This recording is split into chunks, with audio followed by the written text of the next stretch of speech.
Mister বিন খ্যাত Rowan অ্যাটকিনসনকে চেনেন তো?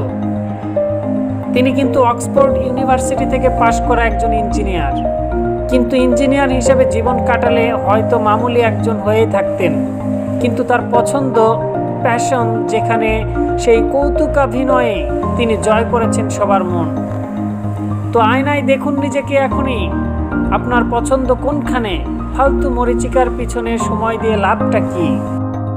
রামানুজনকে মেরে ধরে ইন্টারমিডিয়েট পাশ করিয়ে ফেলা হয়তো একসময় যেত, সেটা করে কেরানির চাকুরিতে কাটাতে পারতেন সারা জীবন, অথবা ইঞ্জিনিয়ার বিন সাহেব।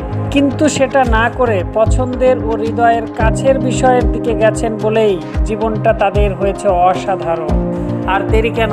এখনই চিন্তা করুন, আপনার পছন্দ কোনখানে? মন যেখানে, হৃদয় যেখানে, আত্মাও সেখানে। এমন বিষয় আপনার সাফল্য ঠেকাবে কে? কেউ না। তাই পছন্দের কাজটা খুঁজে নিন স্টিভ জবসের মতোই, আর এগিয়ে যান সাফল্যের পানে।